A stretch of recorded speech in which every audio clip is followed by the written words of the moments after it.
Township. This is a venue of the Springettsbury Township Historic Preservation Committee. These free events are offered 3 times a year from 7 o'clock until around 8:30 in the evening during April, July, and October. Tonight's talk will be about 50 minutes long, and then you have a chance to buy some of Scott's books back there. Thanks to the Springettsbury Township supervisors for their support of History Nights. A little housekeeping. Please silence your phones. The restrooms are located through that door and back to the left. If you want water, it's back to the right. As with all History Nights, this event is being recorded with the content viewable a week or 2 later on the Springettsbury Township website as a YouTube video. Now, as a preview, I will be presenting the program at the next History Night event on Wednesday, April 8th, 2026, when I will explore the history of 3 developments in the southwestern part of Springettsbury Township. That will be Old East York, Fayfield, and Green Acres. And yes, there was a Green Acres development, and there still is. Okay. Our guest speaker tonight is Scott Mingus, who will discuss the overall invasion of Pennsylvania and York County during the Civil War, with a focus on Spring Garden Township. Now, that is because Springettsbury Township was not established until after the Civil War. However, our township was established in 1891 from the largest section of Spring Garden Township. That is the part east and north of Mill Creek.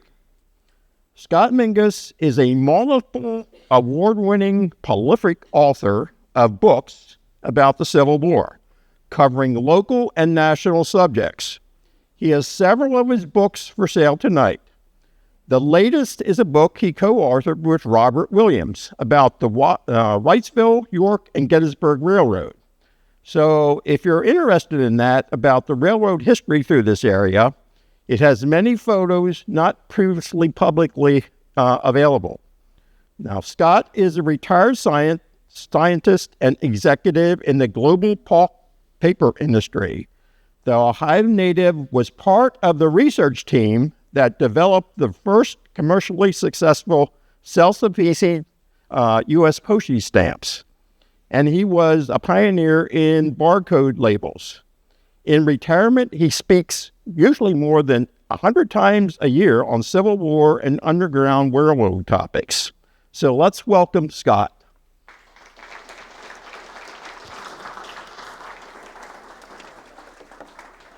Thank you, Steve. Can you guys hear me out there in the back? All right. Little housekeeping. We're all set. Thank you. Well, I bring you greetings from the York Civil War Roundtable. We meet on the 3rd Wednesday of most months at the York County History Center. I moved to York County in 2001. I lived near Counselor Park in Manchester Township when the Global Director of Research and Development for the paper mill in Spring Grove retired, and I come to replace him. My oldest son gave me a call that fall. Dad, I got good news and I got bad news. I'm like, what's the good news? I finally decided where I'm going for my master's in history. What's the bad news? It's Millersville and I'm moving in with you. So he moved from Cleveland, Ohio to here, much like our family did as well. So we started studying. His master's thesis was on the burning of the Columbia Bridge, and that got me hooked in local history. 39 books later, he's still doing his thing as a college professor, and I'm doing my thing as a writer. So today I want to talk to you a little bit about the Civil War in York County. Let's go all the way back to 1860. The 1860 census, there were 68,000 people who lived in York County. A whole lot less than today, obviously, with a lot less traffic. York City, 8,605 people in the 1860 census. And you can see Hanover and Wrightsville at 1,600 and 1,300 respectively. Now, this county is in the middle of a transition at the start of the Civil War. It's always been an agricultural county with farming and milling and, crops and cattle and all kinds of stuff. But you're starting to see the beginnings of industry pouring in. You've got a railroad car manufacturing site in downtown York. You've got a second one that's being established as well. You've got a number of other industrial concerns here in the region that are starting up at that point in time. So it's an area that's still highly agricultural, but it's starting to become industrialized. Now, in 1860, there are 4 men that are running for president of the United States. We've all heard of, obviously, Abraham Lincoln, the Republican candidate. But here in York County, there are 2 parts of the Democratic Party in 1860. The Democratic Party had met in Charleston, South Carolina, and had nominated Stephen Douglas, senator from Illinois, for president. But the Southern Democrats didn't like Douglas, so they walked out of the convention, went to Baltimore, and started their own political party, the Southern Democratic Party, and they named John C. Breckinridge as their candidate. York County is one of the counties. Now, Breckinridge doesn't run alone. He runs as what's called a fusion ticket, but it's really a Breckinridge vote. So if you look here in York County, 5,500 people voted for Breckinridge, only 5,100 for Abraham Lincoln, 574 from a Tennessee congressman who was trying to hold the country together, and then only 562 people for Stephen Douglas. What's fascinating to me, moving here from Ohio, is to look at the politics of York County during the Civil War, because the politics of York County reflect the people's major trading partners. Now, let me explain. Everything in blue is a township that voted in 1860 for John Breckinridge. Everything in red, of course, is a Republican vote. Spring Garden Township, of course, voted for the Southern Democrat John Breckinridge. What's fascinating about this is the closer you are to the river, or the closer you are to northern York County, the more likely it was you were Republican. Why? Because people in that region identified, and most of their trade was with Harrisburg. And Harrisburg was a Republican bastion. They also had a lot of trade in northern York County with Pittsburgh. Eastern York County tended to identify mostly with Lancaster, a Republican city, and Philadelphia, also a Republican city. Most of York County, however, did their trade and most of their family relationships, etc., were with Baltimore. Moving here from Cleveland, I cannot believe the amount of Raven stuff I see all over York County because, again, this strong connection to Baltimore that's always been. Now, Lower Chanceford and Chanceford are really close, but look down there at West Manheim Township, Manheim Township. Manheim Township, 174 votes for John Breckinridge in 1860, 2 for Abraham Lincoln. 2. Only 2 farmers in that region voted. In West Manheim Township, there are a lot more Republicans. 7. So you can just see, Southern York County is overwhelmingly Democrat. By the time you get to Northern York County, some of those townships, Fairview, for example, is about 80% Republican. So it was just an interesting mix here in York County. If you look nationwide at the thing, here's York County right there. We are one of a handful of counties in Pennsylvania that voted with the Southern Democrats. Most of York County, most of Pennsylvania, of course, votes for Lincoln. Blue is Stephen Douglas. Red, of course, is Abraham Lincoln. Now, the Cumberland and Tennessee rivers run right through here. Not a single American south of the Cumberland River voted for Abraham Lincoln. Did you know that? Not one. Lincoln, the Republican Party, did not exist in the Deep South. They're not on the ballot. He didn't get any votes in any of those areas. And of course, after Lincoln's election, coupled with a lot of other sectionalism, the 7 states in the Deep South leave to form a new country called the Confederate States of America. 4 Upper South states will later join them. But this is what the country's going to look like as it divides at the start of the Civil War. Now, again, we are a Democratic county in sympathy with Maryland. We typically voted the same way Maryland did. This is David Small's quote. David Small runs the Democratic Party in York County. He is also the owner and editor of York's largest newspaper, now called the York Daily Record, then called the York Gazette. David Small, though, realizes that politics aside, we are now at war and we need to band together as York Countyans. And so he talks about the fact that the news, when it arrived in downtown York and downtown Hanover and downtown Wrightsville, news about the attack and capture of Fort Sumter, and President Lincoln has called for 75,000 volunteers, caused a feeling of the most intense excitement. And the pervading topic of the community was war, war, war. So, we're now at war. York Countyans, despite not voting for Lincoln, respond overwhelmingly to joining the Army. We have people from all across southern York County who would have never voted for Abraham Lincoln in their lives that are signing up to join Lincoln's Army. Part of that is everyone thinks the war is going to end really quickly. Sign up for 3 months. We'll be home by summer harvest. No, there was a little battle fought in Manassas, Virginia on July 21st, 1861 that changes everybody's feelings. It's not going to be a 3-month war. It may be years. And so now people are signing up for 3 years regiments. Now, my friend Mark Snell did a study of York County's enlistments in 1861. It's fascinating because this is, again, specific to here, York County. The average soldier in York County is 24 years old. He's single, he's a laborer, and he's worth $343. That's the average. The officers from York County are 31 years old. They're typically married, and they're worth almost 5 times as much as the infantrymen. Why? The reason was at the start of the Civil War, the United States Volunteer Army, known as the Union Army, the only way to become an officer under the rank of major was to be elected. And who do you think is going to win most elections? Back in those days, it's whoever forks out and pays his fellow soldiers for their votes. And so the average officer in the North were the community leaders who had enough money to go out and start buying the votes. In the South, it's the opposite.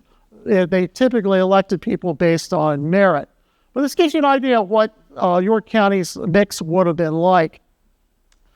Early on, did you know that York County believes it's going to be invaded within hours after the firing on Fort Sumter? In downtown Hanover, there are men gathering on the streets of Hanover with squirrel rifles, with scythes, with pitchforks, with pistols that were probably handed down from the War of 1812, because rumors went rampant that a group of Confederates from Baltimore have taken a train to Westminster and they're going to march and burn Hanover to the ground.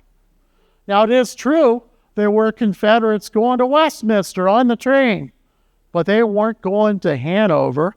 They were headed down to Winchester, Virginia on the Shenandoah Valley to sign up for the Confederate Army.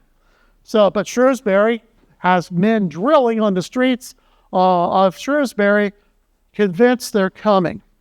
A newspaper article that appears really early on in April 1861 here in York County talks about that there's an imminent invasion of Shrewsbury. Why? Because the railroad tracks ran through Shrewsbury. And within hours, again, within 24 hours after the bombardment of Fort Sumter, Confederate cavalrymen were indeed burning bridges on the Northern Central Railway in Baltimore County. So the idea, maybe they come to Shrewsbury. But over time, things started calming down. Anybody here about my age remember reading a book when you were a kid called Chicken Little? Remember the number one theme of Chicken Little was what? The sky is falling. The sky is falling. Well, starting in April 1861 here in York County, we started hearing the rebels are coming. The rebels are coming. Get your guns. Maybe the rebels are coming. Yeah, they might come. I don't know if they're going to come or not. So, Mary Sophia Fisher She's the wife of York County's judge. Notice I said judge. We had one judge back then during the Civil War. His name was Robert Fisher. His wife, Mary Fisher. I love this quote. Unprotected by military force with no natural barrier between the seceding and loyal estates, the exaggerated rumors are going to burn Hanover. We're coming to Shrewsbury. And the constant suspense was appalling in the early days of the deadly struggle. But soon, familiarized to the life, we became what? Indifferent to the danger. Chicken Little. Sky is falling. No, it's not, folks. There's no danger. They're never coming to York County. And so York Countyans go about their daily work. Not a problem. But there's all kinds of signs here in York County that we are indeed at war. One of which is the massive increase in rail traffic through York County. Now, the Northern Central Railway ran at the start of the Civil War from Williamsport, Pennsylvania, down through Northumberland, Sunbury, Harrisburg, through York, and down to Baltimore. It's a huge supply route. One of the big reasons why this railroad is so important is the fact that the United States Navy exclusively uses anthracite coal from 5 counties in northern Pennsylvania for the ships that are blockading the South. 5 counties in Pennsylvania, all that coal comes through York County on the railroads or on the canal or coming down on wagon trains, typically, again, through this county, sometimes through Lancaster County. The reason they use anthracite coal is it burns with very little smoke. Bituminous coal, western Pennsylvania, Kentucky, West Virginia, Ohio, whatever, burns with a thick, black, oily smoke. And so the U.S. Navy uses Pennsylvania coal, anthracite coal, because you can't see the smoke from the ships, where you can see the smoke from southern blockade runners. So the Northern Central becomes really important in the thinking of the United States military. In fact, the first major large regiment raised in York County for 3 years, the 87th Pennsylvania, is sent to Baltimore County. And their job is to make sure nobody destroys the railroads. And oh, by the way, if they decide to come burn Hanover or Shrewsbury, just make sure nobody's going to come this way. So this railroad becomes really, really important. At the same time we got a railroad here, we've also got a connection into the interior of the region. This is Hanover Junction. The tracks on the right are the Northern Central's tracks. The tracks on the left go to Gettysburg, through Hanover, through New Oxford. That was the only connection Gettysburg had by rail to the outside world, came through Hanover Junction. So this also figures in U.S. military thinking as well. The Army also decides that, remember, York County didn't vote for Lincoln, but it's strategically located near the Mason-Dixon line, so the Army decides to take over the York County Fairgrounds. How many of you have been to the York County Fairgrounds in recent years? Raise your hands. All right, keep your hands up if you ever went to the original location of the York Fairgrounds. Anybody know where that was? King and Queen Street in downtown York. That's where the fairgrounds was during the American Revolution and during the Civil War. The fairgrounds did not move to Carlisle Pike until well after the Civil War. So the fairgrounds, in fact, just right outside of King Street, is a small little alleyway called Fair Alley. Why? That's the old entrance to the old fairgrounds. So this is the King and Queen Street Fairgrounds. The U.S. Army takes over the fairgrounds at the start of the war. They rename it as Camp Scott for Winfield Scott, the commander of the U.S. Army. And, I got all kinds of letters in my possession. I collect Civil War letters and Civil War photographs. And I like this quote from a captain from Columbia, later a brigadier general, Tom Welsh. Never has it been my fortune to meet with more kindness than from the citizens of York. The soldiers will not soon forget their hospitality. All seem to actuated by a desire to make us comfortable and administer to our wants. So the early impression of York Countyans, not only in the borough, but all throughout York County, of the soldiers is one that's highly positive. I probably have 9-to-1 ratio of positive attributes about York Countyans versus negative comments from the soldiers that were here at the start of the war.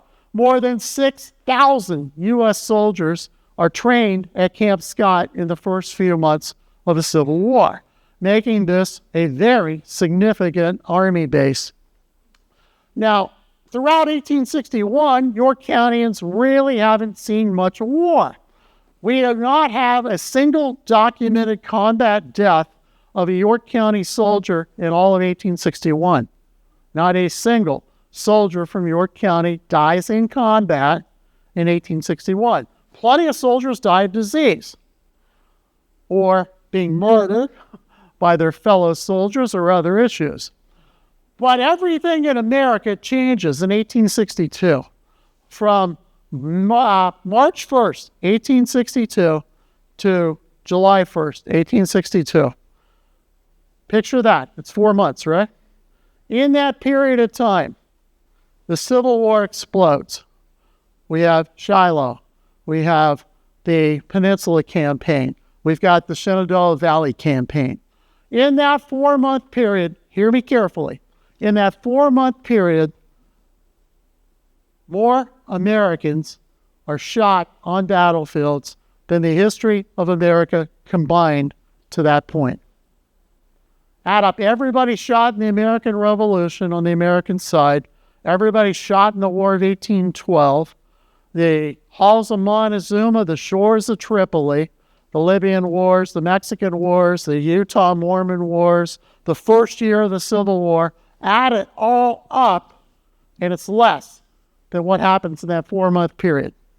The Civil War goes from a relatively small engagement to the largest conflagration on earth at that point. It's amazing how fast the Civil War explodes. And one of the big problems is now we don't have a hospital network that can handle all these casualties that are coming in. But what we got in downtown York is an abandoned cavalry base. Now, we had the big base at Camp Scott, but it wasn't big enough for all the infantrymen and the horsemen, so they put the horsemen and they built a 6th New York Cavalry, built a small base opposite what's today William Penn High School on Penn Common. And that was a cavalry training base for the 6th New York Cavalry. When they left to go on trains to go to the front lines, the buildings were abandoned. A year later, now the Army needs hospitals, and guess what? We got room in downtown York.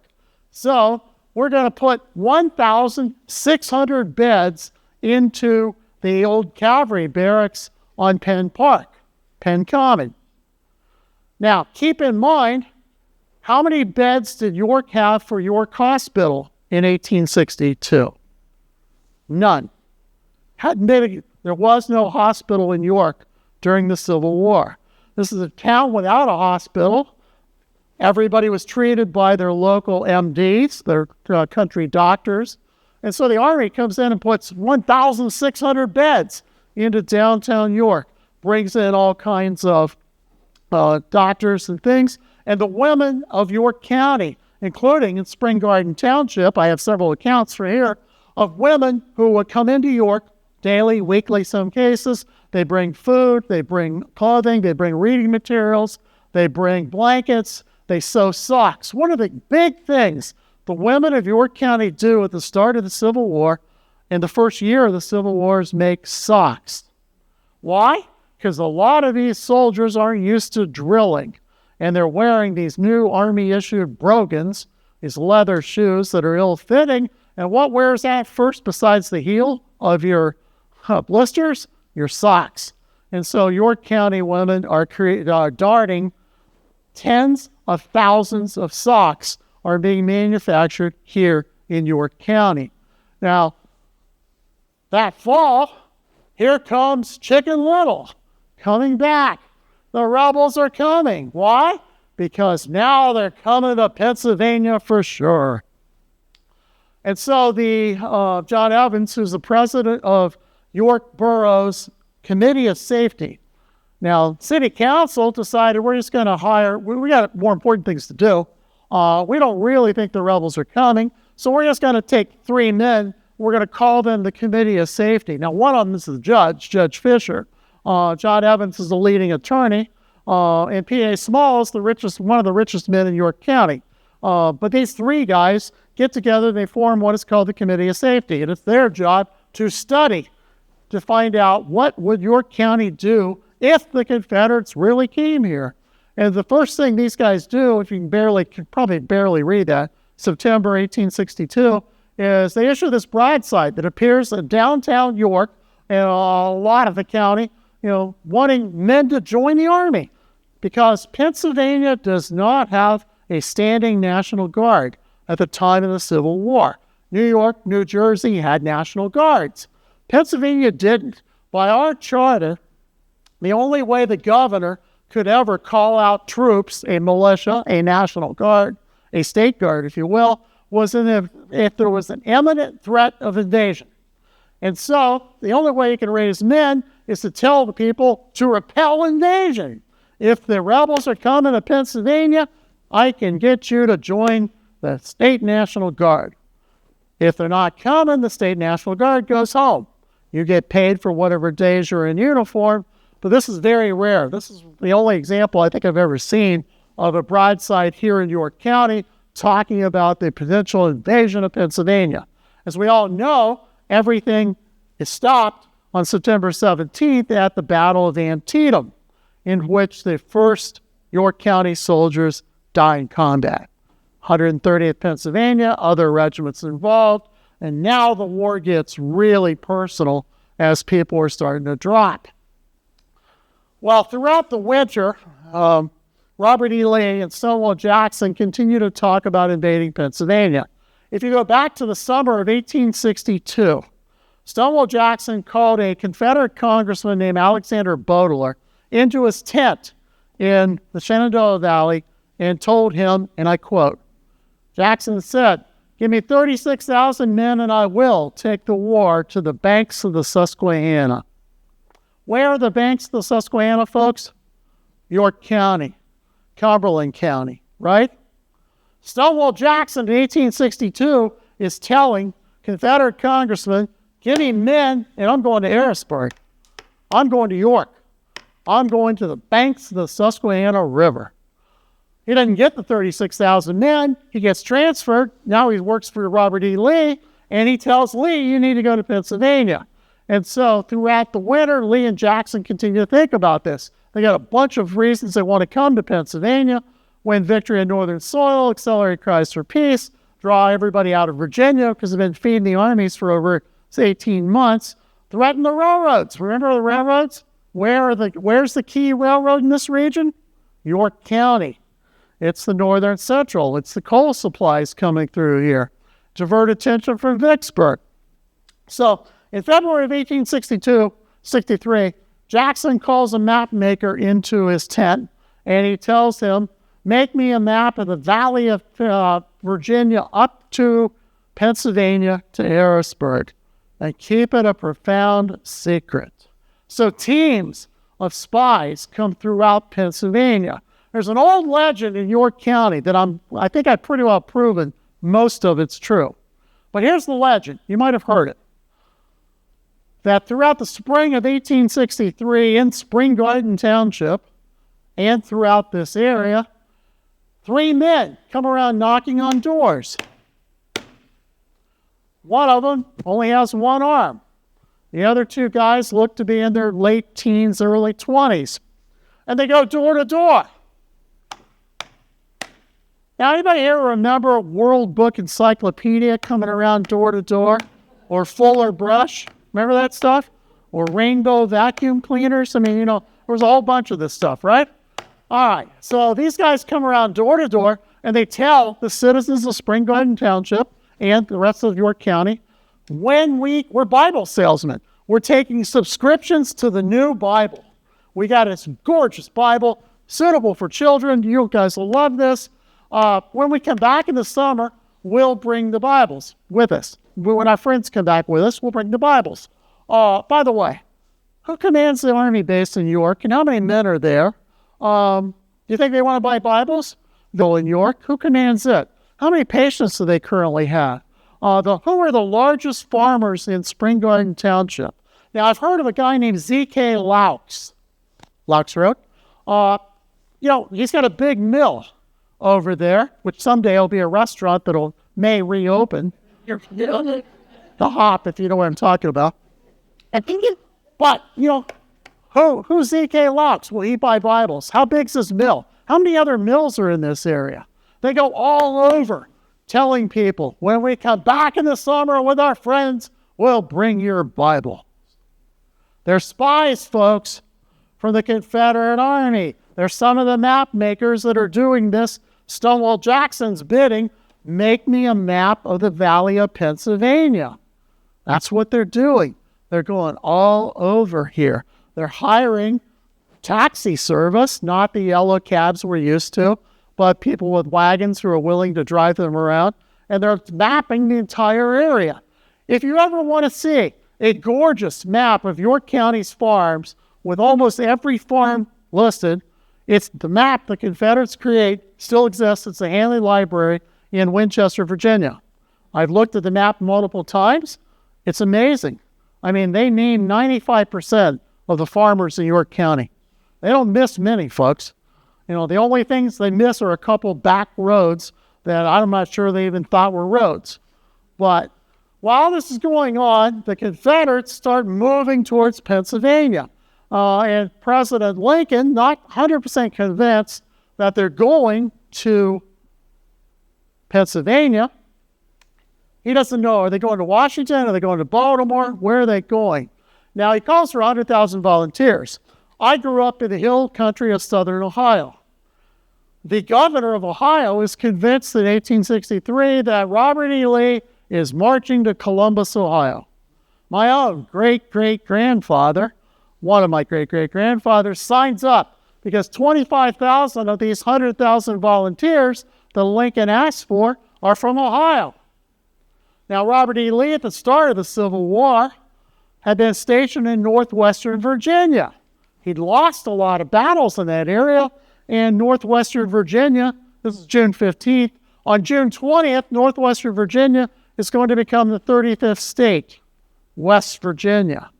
And there are a lot of War Department people who think Robert E. Lee is just going to Charleston or Wheeling because he doesn't want to see West Virginia separated from Virginia. And so 25,000 of these 50,000 volunteers are raised in West Virginia, including my wife's ancestors. That leaves 50,000, right? Chicken Little. They're not coming to Pennsylvania. We're tired of being told the rebels are coming. We're not signing up. They only get 7,000 volunteers in all of Pennsylvania of the 50,000 that the President of the United States has asked for. 7,000 volunteers. Oh, by the way, some of them are of dubious quality. In downtown Harrisburg, the governor of Pennsylvania, Andrew Curtin, Republican from Bellefonte, he looks out the window. Marching down Walnut Street are 18 guys. He goes out to find out what's going on. They're marching in military time. They've got a flag, 13 stars in a circle. These guys are wearing white silk pants and white silk stockings. They've got blue swallowtail coats come all the way down to the back of their knees. And they're marching to a drum that's really not in good shape. And they appear to be a military unit. As they get closer, the governor goes down out to greet the leader. His name's Charlie Carson. He's 68 years old. He's the youngest man in the group. The oldest is 83. This is Company I, 1st Pennsylvania Infantry, War of 1812.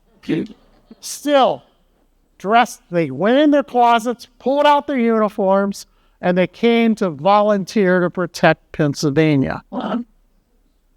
Anybody here between 68 and 83? National Guard will sign you. No, just kidding. There's a recruiting station right down the road. So that's what's going on. We got coal miners. We got federal employees. We got high school kids, college boys. We don't have a lot of soldier-type material of the 7,000, so we're really short. It's so bad that the governor of Pennsylvania, a Republican, has to get on the telegram and send pleading telegrams to the Democratic governors of New York and New Jersey. Please send your National Guard to save Pennsylvania. And so 10,000 New Yorkers and New Jersey boys get on trains in Brooklyn and Newark and downtown New York City, and they head to Harrisburg to help defend our state capital. And nobody said, he's a Republican or he's a Democrat. They just did it. All right, so while this is going on, we finally get Curtin, as mentioned, calls out 50,000 guys. Now, down in Hanover, notice the phrase, I'm glad to see the Hanover boys are turning out so well. The average age of the recruits from Hanover in summer of 1863 is 17. Yeah, they're boys, that's for sure. Mostly high school kids, a few college kids. So, here's what Pennsylvania looked like at this point in time. Here's Harrisburg, 2 bridges. Go down the river, here's Wrightsville, Columbia, York County. 1 bridge there. Harrisburg south to Conowingo, Maryland. 1 bridge. So, Gettysburg Campaign's real easy to understand. If you're the Yankees, protect the river. If you're the Confederates, cross the river. Why? Because this is the #1 Republican state in the Union, with a Republican governor, and Harrisburg, thank God, is on the East Shore. If Harrisburg's on the West Shore, Civil War is a lot different, folks. But Harrisburg's on the east side of the river. Critically important. So now the government, all they can do is keep the rebels out of Harrisburg, keep them off the river. So you just got to control the bridges or burn them down if you have to. And what's going on in the area is a lot of people are panicking, though, and they're crossing the river, trying to get into more than 16,000 people cross the river in a 4-week period at Harrisburg or Wrightsville. I mean, it's amazing the amount of people coming up all the way from Maryland who walked from Maryland to Wrightsville trying to cross that. But as mentioned, it's the only bridge between Harrisburg. Now, in my collection, I got a letter from a guy in Newberry Township who writes, I judge Governor Curtin spelled wrong, will burn the bridge before they'll be allowed to cross the rebels. Cross peaceably because the river has raged several feet in the last 48 hours. The river is flooding. That's good. They may possibly keep the rebels out of Harrisburg. So, June 15th to the 18th, here comes the Confederate cavalry. They come raiding into Franklin County. They will take a bunch of supplies. On June 19th to the 22nd, they come back for more supplies. Here comes the Pennsylvania State Militia with about 75 boys from York County. And again, I stress the word boys. The train hits a cow in New Oxford. There's a woman, an elderly lady, bringing her cow across a railroad bridge. Train comes, she jumps off the bridge into the creek. Cow stands there, train smacks the cow. Now, they're 6 miles from Gettysburg. And these boys from Hanover and boys from elsewhere, we don't want to walk 6 miles to Gettysburg. We got a dead cow here. Let's butcher the thing. Let's invite the girls from Gettysburg to come out in their pretty clothes, and we're going to have a party in New Oxford. And that's what they do. One boy from Hanover writes in his diary, tonight was the greatest night of my life. Oh, that'll change. But at least for that night, he's a happy camper. Well, what this is going on as the rebels are pouring into Franklin County is everybody, as mentioned, 16,000 people are crossing the river. S. Morgan Smith, you ever heard that name before? S. Morgan Smith back then was a Moravian pastor. He's a preacher of the Moravian church. He's not the industrialist yet, but we know him. He writes in his Sunday school logbook, the town, York, is in great excitement. Hundreds of horses and property being carried through from Franklin County and others. Oh, look at that next phrase. The rebels daily look for, they will certainly come. Oh, the rebels are coming. Chicken Little. Is S. Morgan Smith crying wolf? I don't know. But everybody in Pennsylvania sure thinks the rebels are coming because they clawed through this. And here they come. So June 22nd through the 25th, in comes the Confederate infantry. More than 20,000 Confederates are in Maryland and Pennsylvania on June 23rd. And again, the state militia finally decides we're going after them. But here in York, the stores are all packing up their goods and sending them away because they're coming to York, folks, we think. Or is it Chicken Little? There's still people who don't really believe it. Now, sitting over in Chambersburg is this guy. He's from Lynchburg, Virginia. His name's Jubal Early. His goal, people in York don't know that, but his goal is to come here, destroy the Northern Central Railway. Remember, that's coal supplies. Destroy Hanover Junction Communications Interchange. There's a telegraph school at Hanover Junction. Did you guys know that? Every telegrapher trained in South Central Pennsylvania before the Civil War is trained at Hanover Junction. That's that building there. It's a museum. That was a telegraph school and a dormitory, as well as a train station. He wants to grab the bridge, go into Lancaster County, destroy the Pennsylvania Railroad, Philadelphia, Columbia, and hit Harrisburg from the rear. So that's what this guy wants to do.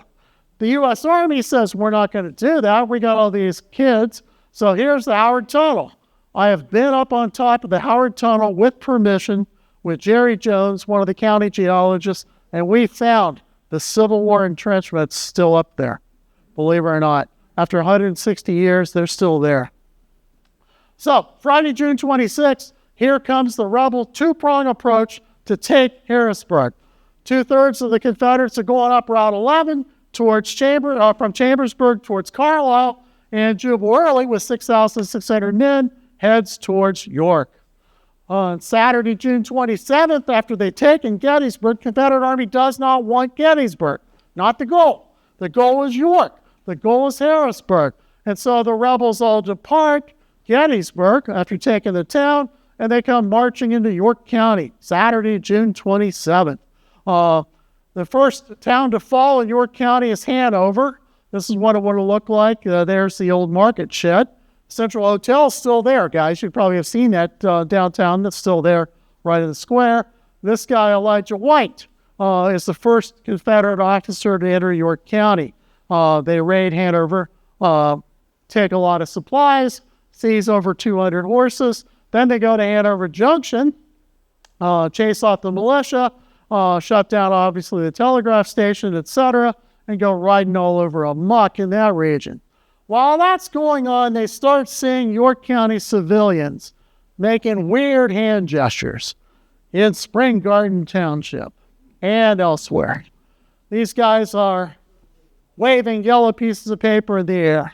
They're crying out in broken English, because a lot of these guys still speak German. Peace, peace. And they get the secret signs. And so people don't really know what's going on.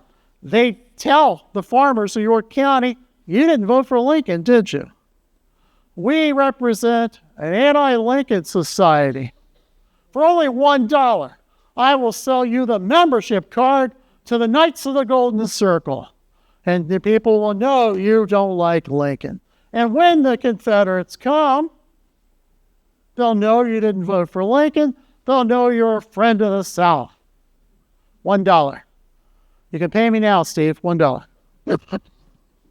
It's a con, folks. These guys are from New York City. They've come in to the train from New York to Philadelphia to York. They go all over central York County, and they start selling these bogus tickets because they knew we didn't vote for Lincoln. And they're New York City con men, and they're going to take your money. Jubal Early, when he finally figures out what's going on, because every farmer that's out waving that golden ticket, the horses are still there. The cows are still there. Why? They trusted New York City con men, paid their $1, and they tell the rebels, we didn't vote for Lincoln, and the rebels are like, we don't know what you're talking about. Give me your horses. Give me your cows. We don't have a clue.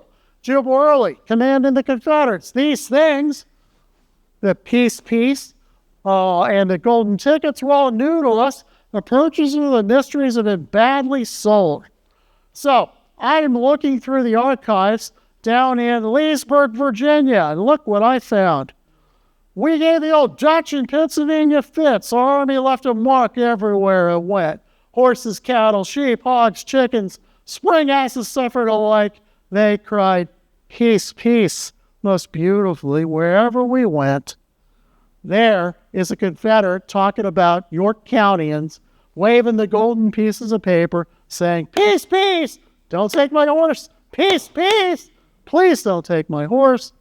And of course, they're just grabbing everything they can. So we're going to come back to that. While all that's going on, York Countyans suddenly realize we got a problem. And so Arthur Briggs Barker rides out to Abbottstown, meets with a Confederate general and says, look, don't burn my factory down. And I'm representing the women and children of York County. Please don't damage us. He rides back into York, gets the mayor of York, the Democrat, David Small, and a bipartisan committee of York's leaders, and they ride back out. By now, the Confederates are in farmers at this farmhouse off Locust Lane, and the town, to use some phrases, surrenders, to use other phrases, negotiates a peaceful occupation of our borough. However you want to call it, we negotiate with Confederate officers, and York is going to be occupied by the rebels. So Sunday, June 28th, here they come into downtown York. Here's Jubal Early. Now, Mary Fisher, the judge's wife, we didn't know how soon would come a signal to unleash the dogs of war in our midst and give your homes a prey to the invader. It's not Chicken Little anymore, folks. This is real serious. These are Confederate soldiers with guns in York. You are now an occupied town. They're riding all throughout Spring Garden Township. They're riding throughout York Township. They're up in Manchester. They're in West Manchester. They're all over the place. Nobody really knows. The town's filled with people. Everybody's coming into town. This is, believe it or not, PA Small's hardware store. This is Market Street. Of course, look at the old market sheds. That's why it's called Market Street. There were 2 Civil War markets back then in downtown York.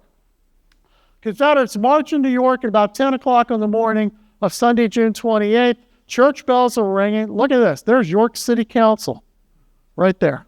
Here comes General Jubal Early and his chief subordinate, Brigadier General John Gordon of Georgia, this guy. So here's General Early, here's General Gordon. This is Louis Miller, courtesy of the York County History Center. Sometime in downtown York, this guy, John Gordon, a little girl comes up to him as church bells are ringing, hands him a bouquet of red roses with a complete plans of the defenses of Wrightsville. Wow.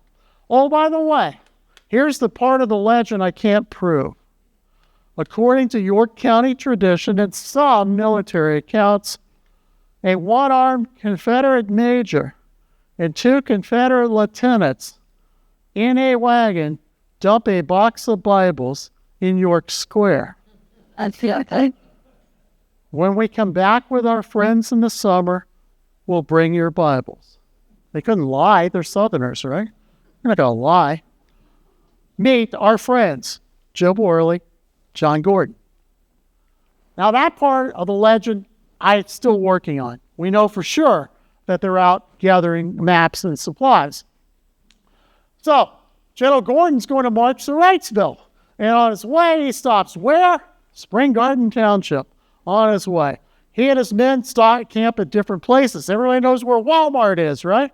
That's one of the Confederate campsites is Walmart on 462. This is, of course, Stony Brook area. So here is Camp Security. You've heard that in the news a lot lately. Did you know that was also a Confederate campsite, that area? Joseph Kaufman Farm. There's Joseph Kaufman right there. Here's his tenant farm right above the J. That's where Landis lived, his tenant. And this is a Confederate campsite for the 35th Battalion Virginia Cavalry, camped right here in Spring Garden Township. Now, as the rebels are marching through on the turnpike, David Landis, who lived in the tenant house as a teenage boy, sitting down there by Stony Brook, and a rebel comes by and takes the hat off this teenage boy's head and says, I need this more than you do. And he steals the kid's hat here in Springettsbury Township. So the rebels are going to keep marching through this region all the way to Wrightsville, where we're going to try to defend the world's longest covered bridge with two very good military officers, one really good, one okay. But this guy's a double Medal of Honor winner for Fredericksburg and Chancellorsville. He's heading the defenses of Wrightsville.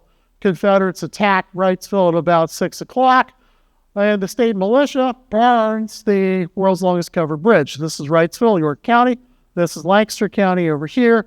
And right behind these guys is the ice cream shop on Front Street, okay? And right down over here is Columbia Crossings for the bike trail. So, but the wind shifts, and now everything's on fire. And so the Confederates, believe it or not, form a bucket brigade. This is Wrightsville. The canal looks a lot different now. That's the canal. That's Front Street back there. And they're going to dip buckets in the canal and pass water uphill into Wrightsville to save the town. Kind of an amazing story. So Monday, June 29th, now count the bridges south of Harrisburg. None. Bridge is gone. Well, look back here at Gettysburg. 5th and 6th Michigan Cavalry has arrived in Gettysburg. And now everybody's like, Robert E. Lee's way over there at Chambersburg. He's got guys in Carlisle, Shippensburg. He's got guys in Wrightsville, York, Dillsburg, everything. It's a problem. And now the Confederates start pulling back. They're not going to attack Harrisburg. They've now got to defend the road network that leads to Gettysburg. While that's going on Monday morning, General Gordon walks into downtown Wrightsville, and he meets this woman, Mary Jane Rewalt. Now, remember what I said. Most of York County voted for what? Democrats. Remember early on I said the river region voted what? For Lincoln, okay? He's had red roses given to him with the complete defenses of Wrightsville. So he goes, this woman comes and looks at him and says, look, I'm the mayor's daughter. I want to say thank you for not destroying our town. Thank you for helping to put out the fires. Why don't you come to my house in the morning for breakfast? So John Gordon on Monday morning, June 29th, Brigadier General from Georgia, rides up to Mary Jane Rewalt's house. Young girl in her 20s. Her husband is not with her. Her dad and mom are in the house. He starts talking to her. He thinks he's found his spy because according to General Gordon, there's plans given to him in York in red roses are written, and I quote, in a woman's flowery handwriting. He thinks he's found a spy. So he starts talking to her about Lincoln and stuff. And all of a sudden, she snaps to attention. I must tell you, however, with my assent and my approval, my husband's a soldier in the Union Army. And my constant prayer to heaven is our cause, the cause of Lincoln, may triumph and the Union be saved. Anybody here ever mouth off to an enemy general that you just invited to breakfast? I mean, that's pretty amazing, right? A York County woman. John Gordon doesn't know her name. He's stunned. One of his aides probably pulls a pistol. That's debatable. But there's some thought that maybe they're going to shoot this woman or put her under arrest. John Gordon's like, calm down. He later writes, and I quote, other than my sainted mother and my beloved wife, that woman is the bravest woman in America. A York County woman is the bravest woman in America. That's pretty good for an enemy general. 20 years later, Mary Jane Rewalt and her husband Luther have moved like so many other people out west. He's a physician. He wants to treat the pioneers. They live in Fulda, Minnesota. She hears that John Gordon, former general, conqueror of Wrightsville, is going to be giving a talk in Madison, South Dakota at a Chautauqua meeting. She opts a train, says, honey, I'll be back, I don't know when. She has a friend with her, and they go And John Gordon hears a knock on his bedroom door at the hotel. There's a woman downstairs, the bellboy tells him, who wants to buy you breakfast tomorrow morning. John Gordon goes downstairs, and to his shock the next morning, here sits Mary Jane Rewalt, the heroine of the Susquehanna. He finally gets to know her name. She's no longer the heroine of the Susquehanna. She's now Mrs. Luther Rewalt.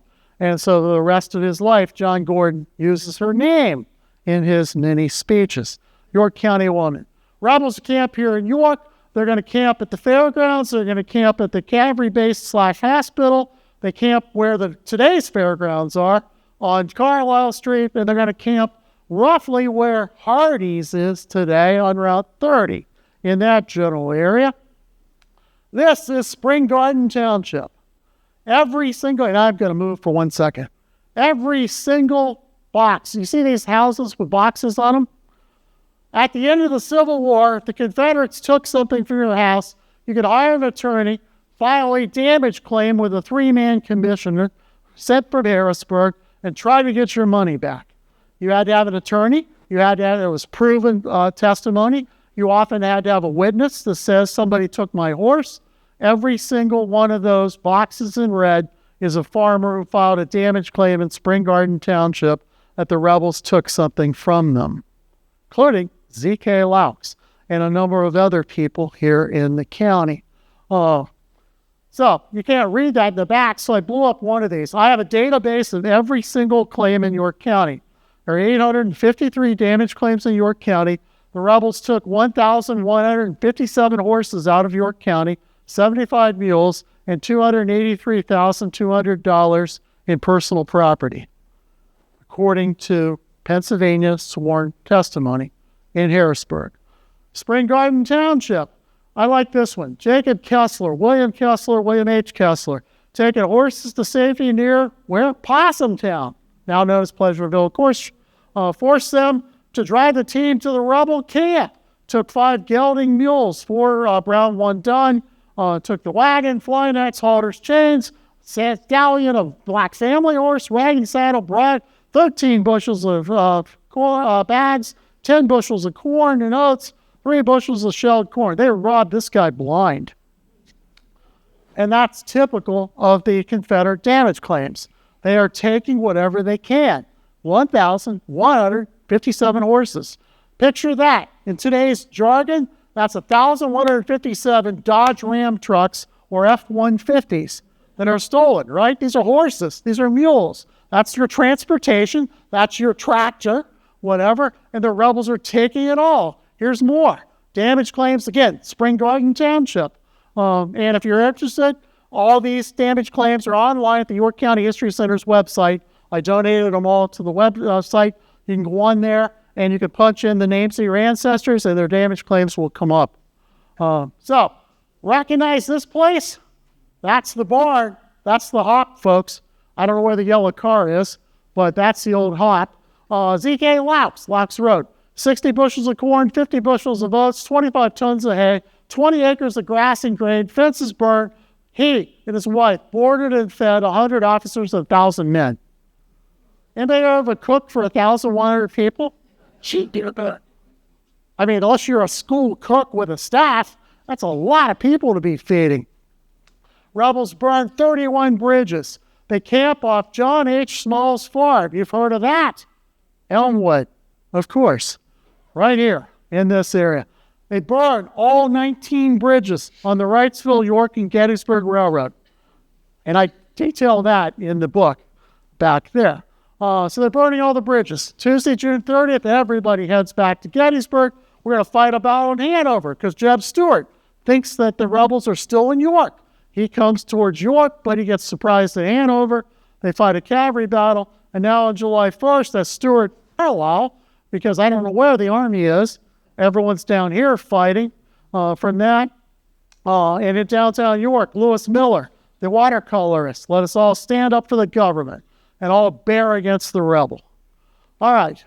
Jeb Stuart, of course, occupies Dover, goes on to Dillsburg. I like this quote, rebels were thick in that region. Yeah. If you look at Warrington Township, it gets hit harder than any township in York County. 80% of the houses in Warren Township are robbed. 80%, folks. I mean, rebels just go nuts. They go everywhere. By then, they're tired, they're hungry, they want food, and their horses are wearing out. They need fresh horses. Battle of Gettysburg takes place. 20% of all the guys who march through Spring Garden Township become casualties at Gettysburg, Confederates. And the first news of the Battle of Gettysburg is sent to Washington from York County. A courier arrives finally at the last remaining telegraph station in the region in Glen Rock.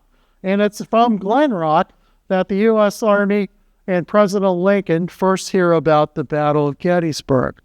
But the railroads, after they finally get them fixed, 1,000 Gettysburg wounded are brought to the U.S. Army Hospital. The wounded Confederates, 200 rebels, are brought here. 5 of them die. They're buried at Prospect Hill Cemetery. But by November, of course, now Abraham Lincoln shows up. Maybe this is Abe, maybe not. But this photograph was taken at Hanover Junction, supposedly of Lincoln's entourage on their way to Gettysburg. But how many of you memorized the Gettysburg Address? Raise your hands. Keep your hands up if you ever memorized the Hanover Address. Abraham Lincoln makes one and only one speech in York County. The Hanover Address, and here it is. Well, you all expected to see me. Here I am. Not much to see. You all had rebels here in this area last summer. Did you fight them any? That, in its entirety, is the Hanover Address. Not exactly the Gettysburg Address. Well, that's what Lincoln said in the Hanover. That summer, we started raising black troops, and so black men from this region will join the Army for the first time since the American Revolution in the War of 1812. And so we've got hundreds of black men from Lancaster, York, Cumberland, Franklin, Adams County. But because of the damage done by the Confederates, look at 1864. We vote overwhelmingly against Lincoln. Manheim Township. Where's those 2 guys that voted for Lincoln? No votes. Some of those townships that had voted for Lincoln flipped and now vote for the Democrat. 1865, Robert E. Lee surrenders, and most people are rejoicing. This is a guy in Wrightsville, Republican country. News came that Lee surrendered his whole army to Grant, U.S. Grant. Bells ringing all around this morning. Everyone's happy. And then Abraham Lincoln goes to see a play with his wife. He's shot. He dies on April 15th. He comes to York County on his final visit to York County on Friday, April 21st, 1865. Abraham Lincoln arrives. This is the process. I believe Baltimore at 3 o'clock, arrive at New Freedom. Governor of Pennsylvania is going to meet the train at New Freedom, come to York, refuel the train with fresh wood and water in York, and then continue on. And I love these contrasting. Many of the downcast countenance to be seen, Copperheads, those are the Southern Democrats, are silent as the grave. They dare not open their mouth. But in the heart of Copperhead country, Jacob Gilmore had served Lincoln right. He should have been shot long ago, 4 years ago. Some things haven't changed, folks. Politics have always been politics from that standpoint. So those are the reactions throughout York County. Again, Southern York County didn't like Lincoln. You got a guy down there that says, should have been shot. But, everyone else, he's dead. So 5,300 men from York County served in the U.S. Army. 375 of them are taken prisoner, 637 wounded, 509 York Countyans die, making the Civil War the bloodiest war in York County history. More men died or were shot in the Civil War than in World War II from York County. There are 4,000 Civil War veterans buried here in York County. There's another 563 Yorkers buried elsewhere, according to research done by a couple friends of mine. So I want to thank everybody for your kind attention tonight. As Steve mentioned, this is the formal debut of my latest book, which has a lot of photographs of Spring Garden Township and the railroad that ran through here. So if you're interested in 1950s and 60s and 40s and 30s history, feel free to stop by and pick it up. I want to thank you guys so much. Again, York County History Center's website, look up those damage claims for Spring Garden. You can just type in Spring Garden, or you can type in your ancestor's name, and those claims will come up. Have a great evening. That's it. Thank you so much. We have time for a couple quick questions. Anybody have any quick questions? If not, I will tell a quick story. Oh, yes. Somewhere around 100 years ago, was that part of the reason the rebels came through wasn't to get shoes in Hanover? Is that folks? There were no shoe factories in Hanover in 1863. Hanover Shoes was created much, much later. There also were no shoe factories in Gettysburg, despite what you'll hear sometimes. But Jim McClure and I, in our book back there, Dogs of War, we have a complete list of everybody in York that donated shoes. The rebels get 2,000 pairs of shoes from York County. The shoes are in York, not Gettysburg, not Hanover. So, great question. All right, I promise you one quick story, then I'll let you go. Here's your story. True story. Dover, Pennsylvania, where all my kids and my grandkids all live. Dover, Pennsylvania, at the time of the Civil War, had 2 bars and 2 churches. As Jeb Stuart rides up from Hanover, the 2 preachers are panicking. We've got fresh 55-gallon barrels of rye whiskey. How do we protect them from Jeb Stuart? True story. So they go to the preachers. We got the people of Dover on Saturday night. You guys have them on Sunday morning. We need to work together. And so the barkeepers and the preachers agree. They roll the barrels of whiskey down Route 74 to the 2 churches. Now, their barrels are labeled rye whiskey. And so they have a couple altar boys or somebody along that ilk get whitewash and wash out the word rye whiskey. And they replace it with 2 other words, holy water, assuming the last thing Confederates wanted to do was take communion in Dover. Have a good night. Thank you. Good much.